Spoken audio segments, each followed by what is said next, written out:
Ya menurut saya Islam Nusantara ya bagus. NU kan, NU garis lurus ya bagus juga.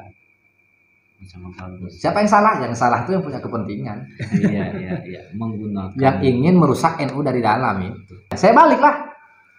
Nah, antum NU dipecah sakit hati kan? Iya. Ya kan? Antum NU struktural. Ada NU garis lurus, antum sakit hati saya bilang. Apalagi Islam. Iya. Lah kok gitu? Itu Islam Nusantara saya bilang. Islam Nusantara. Gimana gak marah umat Islam? Ya, apa namanya ada istilah itu? Kenapa?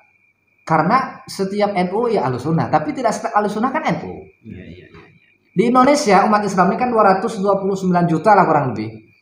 Sedangkan warga NU itu 90 juta, kurang lebih 50%-an. Artinya ada 50% lagi umat Islam di luar NU gitu. Janganlah kita menyalahkan yang NU garis lurus, jangan juga kita memprovokasi menyalahkan NU struktural. Kalau memang NU struktural itu katakan ada orang-orang atau oknum-oknum yang ingin menghancurkan NU dari dalam, semoga Allah hancurkan sehancur-hancur itu aja. Mereka itu yang salah. Iya. NU garis lurus itu tujuannya bukan memecah NU. Sebagaimana Islam Nusantara tujuannya pun bukan memecah belah Islam. Kalau antum sakit hati dengan adanya NU garis lurus, seharusnya antum meratapi atau merasakan bagaimana umat Islam yang lain sakit hati ketika ada istilah Islam Nusantara. Tidak bisa dipungkiri NU ini adalah representasi Ahlussunnah, pendiri para ulama, para wali pendirinya. Tapi walau bagaimanapun, ya tidak ada satupun tokoh NU yang maksum.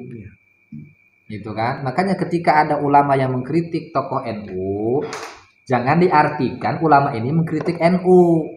Contoh misalnya Buya Yahya lah, atau Ustaz Nusramli, Kiai Lutfi Basori, Gus Najih, Ustaz Somad, misalnya mengkritik tokoh NU, tidak semuanya tuh, beberapa orang aja tokoh NU.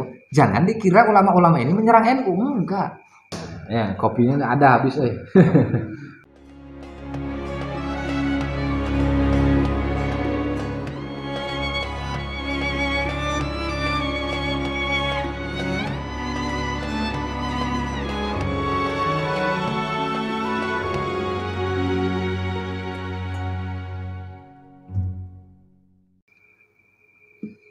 Ini Ustaz, di akhir-akhir ini semarak lagi panas-panasnya tentang Islam Nusantara dan NU garis lurus. Bukan sekarang, sebenarnya udah agak lama dari dulu ya. Ya cuma sampai sekarang ya memang belum akur gitu istilahnya. Berapa lama sudah? Bagaimana? Ya, semenjak ada istilah Islam Nusantara. Iya. Semenjak ada istilah Islam Nusantara muncul NU garis lurus. NU garis lurus untuk membentengi berarti ya. Ya menurut saya gini, Islam Nusantara ya menurut kita kan di video sebelumnya udah pernah tuh kita bahas kan. Ya kalau didefinisikan sebagai Islam di Nusantara yang merepresentasikan Ahlussunnah wal Jamaah di Indonesia, supaya beda dari Syiah, liberal dan Wahabi, silakan. Tapi kalau Islam Nusantara dipahami atau mungkin bahkan untuk menyerang umat Islam, kita nggak setuju gitu kan. Nah, NU garis lurus, siapa yang ada di NU garis lurus ini? Kiai Haji Idrus Ramli, singa asu aja julukan beliau. Kenapa? Debat dengan Wahabi berapa kali beliau dengan dedengkot-dedengkotnya pula tuh.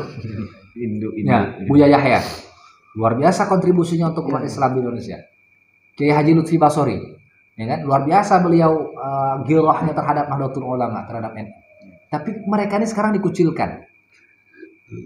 Gitu. Jadi menurut kita gimana? Ya menurut saya Islam Nusantara ya bagus.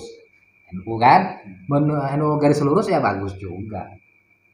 Sama bagus. Siapa yang salah? Yang salah itu yang punya kepentingan. Iya. Menggunakan. Yang ingin merusak NU dari dalam itu. Kenapa ada yang pro Islam Nusantara? Ya karena mereka alasannya itu tadi, melestarikan Ahlussunnah wal Jamaah dari paham-paham ekstrim. Kenapa ada NU garis lurus? Karena NU garis lurus menganggap NU ini sudah mulai mengadopsi beberapa tokohnya, ya nggak semua, mengadopsi paham liberal. Kan ada tuh tokoh liberal siapa namanya ya? Ulil Absor ya, Abdallah ya kan? Ulil Absor Abdallah.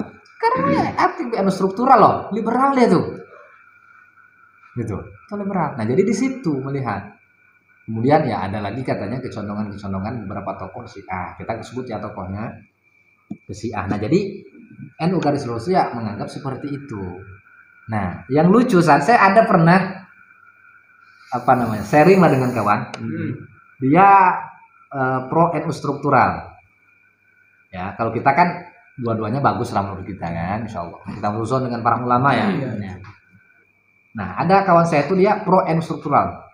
Kemudian dia nanya, apa itu NU garis lurus? Pemecah belah NU gitu. Iya. Itu golongan orang yang sakit hati gara-gara kalah di pemilihan PBNU. Ini udah seuzon dengan ulama itu. Udah seuzon. Dan seuzonnya pun nggak masuk akal. Iya, saya balik lah. Nah, antum NU dipecah sakit hati kan? Iya. Ya kan? Antum NU struktural. Ada NU garis lurus, antum sakit hati saya bilang. Apalagi Islam. Iya. Lah kok gitu? Itu Islam Nusantara saya bilang. Gitu. Islam Nusantara. Gimana gak marah umat Islam? Ya, ada istilah itu. Kenapa? Karena setiap NU ya Ahlussunnah, tapi tidak setiap Ahlussunnah kan NU. Iya. Di Indonesia umat Islam ini kan 229 juta lah kurang lebih. Sedangkan warga NU itu 90 juta, kurang lebih 50%-an. Artinya ada 50% lagi umat Islam di luar NU gitu. Struktural. Nah, jadi artinya gini, Ustaz. Jadi ya ini pesan, janganlah kita menyalahkan yang NU garis lurus, jangan juga kita memprovokasi menyalahkan NU struktural. Kalau memang NU struktural itu katakan ada orang-orang atau oknum-oknum yang ingin menghancurkan NU dari dalam, semoga Allah hancurkan sehancur-hancurnya itu aja. Mereka itu yang salah. Iya, itu aja. Mudah-mudahan Allah jaga NU-nya. Nah, jadi dia bilang, oh berarti antum belum paham katanya Islam Nusantara. Saya balik lah, antum pun belum paham berarti NU garis lurus. NU garis lurus itu tujuannya bukan memecah NU. Sebagaimana Islam Nusantara tujuannya pun bukan memecah belah Islam. NU garis lurus lahir berdasarkan ulama-ulama yang ada di NU garis lurus ya, kan banyak tuh. Ya. Menurut ulama NU garis lurus ini ingin meluruskan pemahaman NU yang keluar atau sudah melenceng dari koridor dari khitoh NU. Begitu juga Islam Nusantara. Islam Nusantara ini dibuat juga untuk membentengi Islam dari paham-paham radikal, paham-paham yang menyimpang dari ajaran Ahlussunnah wal. Jadi sama-sama. Kalau antum sakit hati dengan adanya NU garis lurus, seharusnya antum meratapi atau merasakan bagaimana umat Islam yang lain sakit hati ketika ada istilah Islam Nusantara. Bahkan ini kan aksi reaksi sebenarnya. Ya ada istilah itu, kemudian ada NU garis, bukan masalah pemilihan PBNU kalah. Ustadz Idrus Ramli itu kan sebelum berkecimpung, bahkan sebelum nyalon jadi ketum PBNU kan udah luar biasa aktifnya di lapangan memberantas paham Syiah kan Wahabi itu. Sekarang karena beliau ini sering mengkritik tokoh NU struktural, dimusuhi, dijauhi. Itulah kan ini NU garis lurus ini katanya barisan sakit hati lah, barisan nggak dapat jabatan lah, kayak pemerintah gitu kan, sampai bahas jabatan ya Allah. Jadi kita harapkan, karena tidak bisa dipungkiri NU ini adalah representasi Ahlussunnah, pendiri para ulama, para wali pendirinya. Tapi walau bagaimanapun ya tidak ada satupun tokoh NU yang maksum. Gitu kan? Makanya ketika ada ulama yang mengkritik tokoh NU, jangan diartikan ulama ini mengkritik NU. Beda mengkritik tokohnya dengan NU-nya. Itu kan sedikit-sedikit kan ngomongnya kualat kau kritik NU, bukan kritik NU, kritik tokohnya. Ini ulama ya, karena kita tak pernah kritik tokohnya. Kita tak berani mengkritik tokoh NU struktural, kita tak berani. Bukan level gitu. Iya, tapi ketika ada ulama, contoh misalnya Buya Yahya lah, atau Ustadz Idrus Ramli, Kiai Lutfi Basori, Gus Najih, Ustadz Somad, misalnya mengkritik tokoh NU, tidak semuanya tuh, beberapa orang aja tokoh NU. Jangan dikira ulama-ulama ini menyerang NU, enggak. Justru ini bentuk kepedulian mereka terhadap NU. Gitu. Ya, jelas. NU kan? NU lah. Nanda kultural. Tapi kita ini NU kultural ya, tidak NU struktural. Enggak masuk struktur. Karena memang di kita ini memang kurang aktif ya. Kayak di Tebilahan kan, di mana PCNU-nya? Kerang ini juga saya ketua NU-nya. Tapi amaliyah kita ini Ya. kita tahlilan, kita sholawatan, kita zikir bersama. Dan kita selalu membela paham NU ya. Iya. Paham NU kita selalu bela. kita kunutan. Ya, artinya gini ya, jangan sampai lah apa namanya ya, kita membutakan mata kita sendiri ya, karena kita cinta dengan organisasi kita. Kemudian ketika ada kesalahannya tidak mau diperbaiki atau malah balik membenci, ya, kan bukan etika seorang apa namanya seorang muslim lah kan. Artinya kalau memang kritik itu membangun ya harusnya apa namanya ya diperhitungkan, maksudnya dijadikan bahan untuk introspeksi gitu. Karena kita khawatir kan orang benci dengan tokoh NU pertama tuh, ya kan? Lama-lama benci dengan NU-nya, itu yang kita khawatir, gitu ya, itu yang kita khawatir. Tapi Ustadz, makanya jangan ada yang mengkritik tokoh NU biar orang tak benci NU. Ya macam mana kalau ada kesalahan dan itu manusiawi kan? Kesalahan itu pasti ada, kalau nggak dikritik berarti membiarkan. Sedangkan kita kan konsep Islam tidak boleh membiarkan kebatilan, gitu kan? Iza ra'aitum man ra'a minkum munkaran falyughayyirhu biyadi, gitu kan? Ilmu sati fabilisani, ilmu sati fabiqalbi. Nah kita nih fabiqalbi. Jadi kalau ada tokoh Islam tokoh NU yang agak-agak menurut kita yang bodoh nih kan, agak-agak kok lain dengan paham kita di pondok gitu kan dulu, ya kita pun nggak berani kritik. Nah mungkin kalau ulama sekelas Ustaz Abdul Somad, Kiai Ramli, Buya Yahya, Kiai Lutfi Pasori, Gus Naji, Gus Koyum, ya itu udah pabilisan itu, udah pabilisan gitu. Nah kita pun nggak berani kalau ulama dengan ulama sering kritik, nggak berani. Dulu dahsyat lagi nih Habib Rizik dengan Gus Dur. Woi, luar biasa. Tapi saya diajarkan dulu saya kan, tak usah lah kau ikut-ikutan. Dua-duanya itu lillahi ta'ala, pasti lillahi ta'ala. Kata guru saya. Artinya apa? Tengok kebaikan saja. Ada pun salah, manusia biasa. Yang jelas mereka berdua punya jasa untuk Islam. Nah, besar. Toh kita juga nggak dapat dosa. Contoh misalnya kan, kita pecinta Habib Rizik. Habib Rizik menghina Gus Dur, ya kan? Kemudian sebaliknya Gus Dur menghina Habib Rizik. Sakit hati kita karena Habib Rizik dihina. Kita hina Gus Dur, malah dapat dosa kita. Tapi kalau kita nggak ikut menghina, nggak ikut menghujat, nggak ikut-ikutan, seandainya Habib Rizik salah menghina Gus Dur misalnya, yang dosa siapa? Ya Habib Rizik, bukan kita gitu. Tapi kalau kita ikut menghujat, wah lebih banyak dosanya kita ini. Kenapa? Karena Habib Rizik mengkritik itu dengan ilmu, kita nggak ada ilmu. Dengan nafsu. Begitu sebaliknya. Gus Dur mengkritik Habib Rizik, dibalas lagi kritik dibalas lagi oleh Habib Rizik Gus Dur. Sakit hatilah penggemar Gus Dur, kita hina Habib Rizik, berdosa kita. Tapi kalau Gus Dur kritik Habib Rizik atau menghujat Habib Rizik, seandainya salah di hadapan Allah, ya cuma almarhum Gus Dur yang dapat dosa, kita nggak dapat dosa. Tapi kalau ikut-ikutan, ini ya tambah runyam, ini yang meruncingkan perpecahan umat nih sebenarnya. Alhamdulillah tuh kan dulu. Setelah itu kan aman tuh, almarhum Kiai Haji Hashim Muzadi kan, itu sudah berdampingan dengan FPI dulu. Bahkan Habib Rizik kan jelas-jelas FPI ini anak NU, cuma agak nakal gitu kan gitu. Mudah maklum. Jadi FPI ini adalah ijabah daripada doa-doa Kiai NU. Kiai NU kan sepuh-sepuh, tinggal di pesantren, ya kan, wirid zikir, berdoa ya Allah ini banyak maksiat kali di kampung nih. Allah kirim FPI, kalau jawab doa-doa mereka. Kan enak kita kalau gitu. Dan jelas juga di dalam Al-Quran disebutkan gitu kan. Wal takum minkum ummatun yad'una ilal khair wa ya'muruna bil ma'ruf wa yanhauna 'anil munkar. Siapa mereka? Ulaika humul muflihun. Ya. Itu tadi. Itu aman tuh dulu. Setelah Kiai Haji Muzadi almarhum kan, Kiai Haji Muzadi almarhum, dan beliau kemudian diganti PBNU kan, hadis itu mulai ramai lagi. Alah ya Allah, kenapa khawatir? Sesama Ahlus Sunnah, ya kan? Sesama mazhab Asy'ari tauhid. Akidah ya.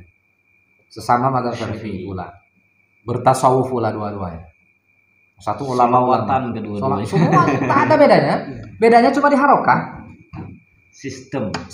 Kalau NU kan, kalau ada munkar,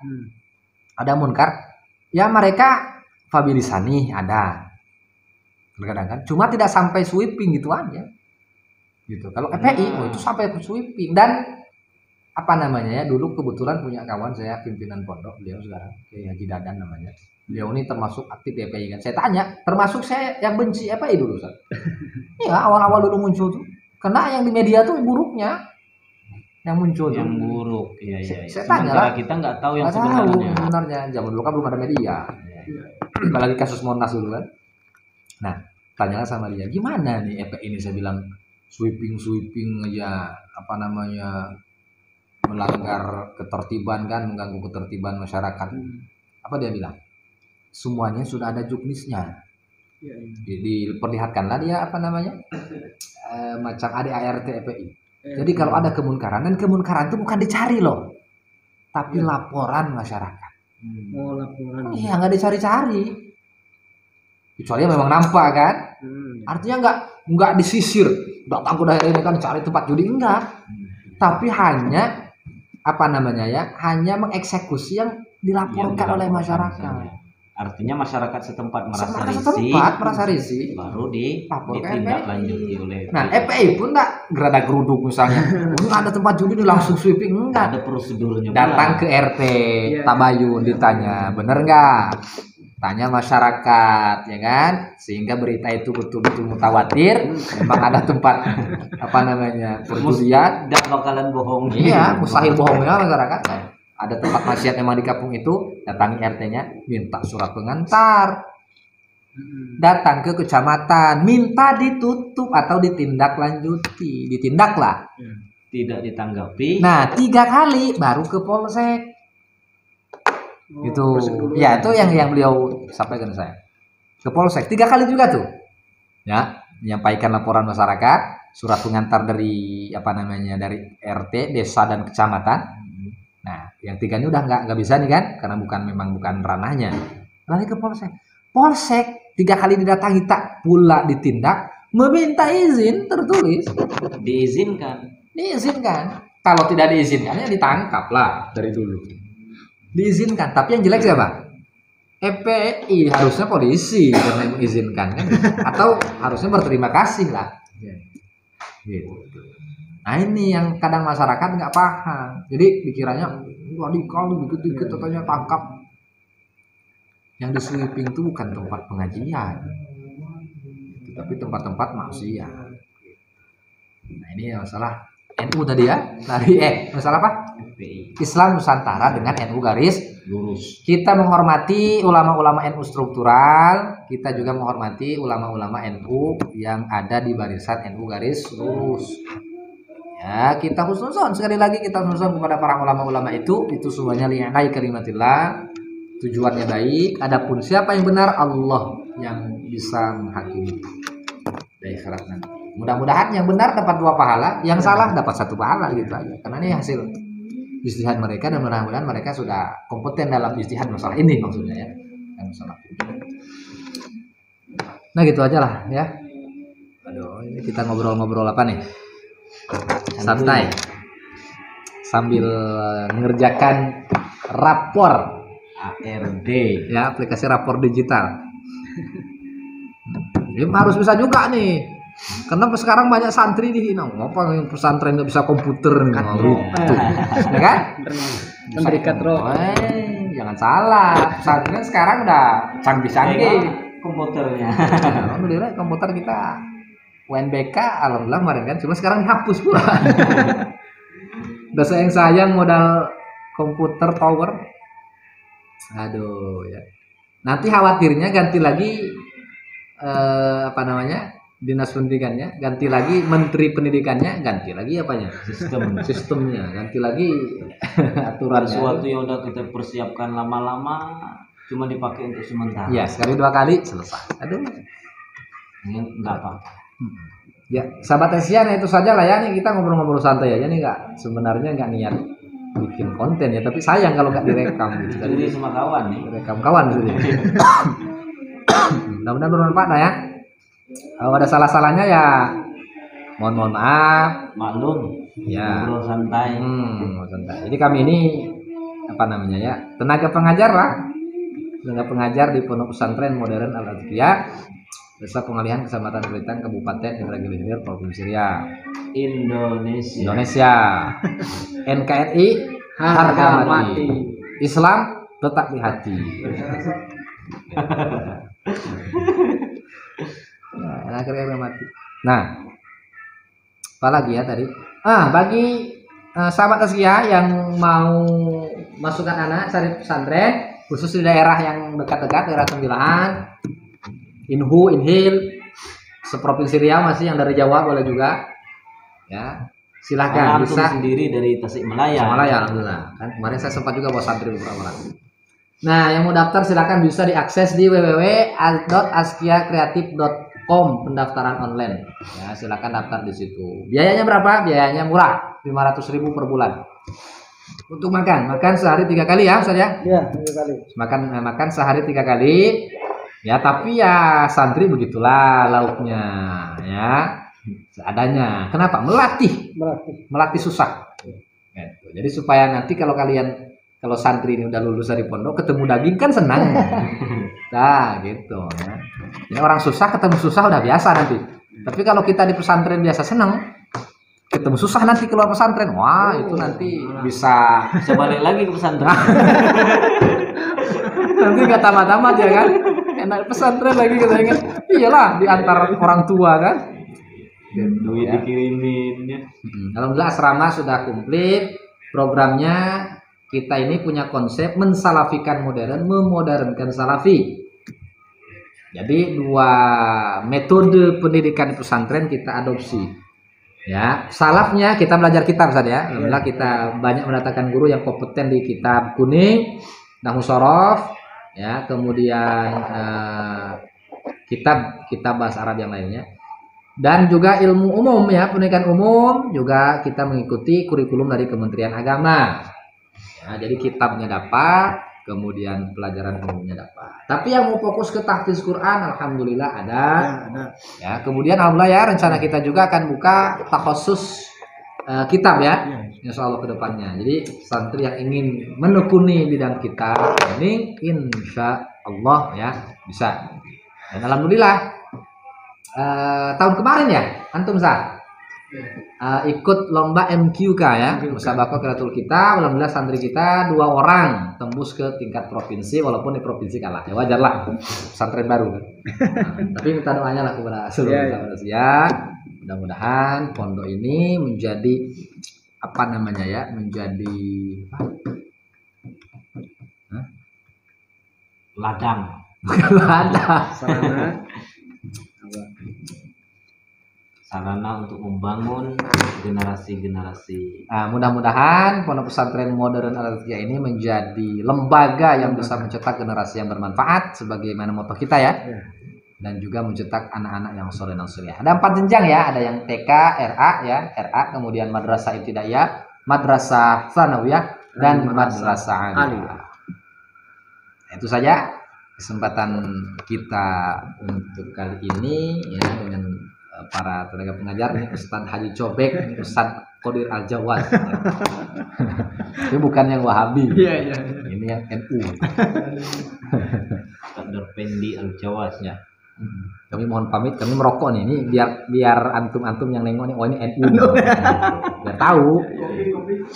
Ya, kopinya ada habis. Nah itu saja. Assalamualaikum warahmatullahi wabarakatuh.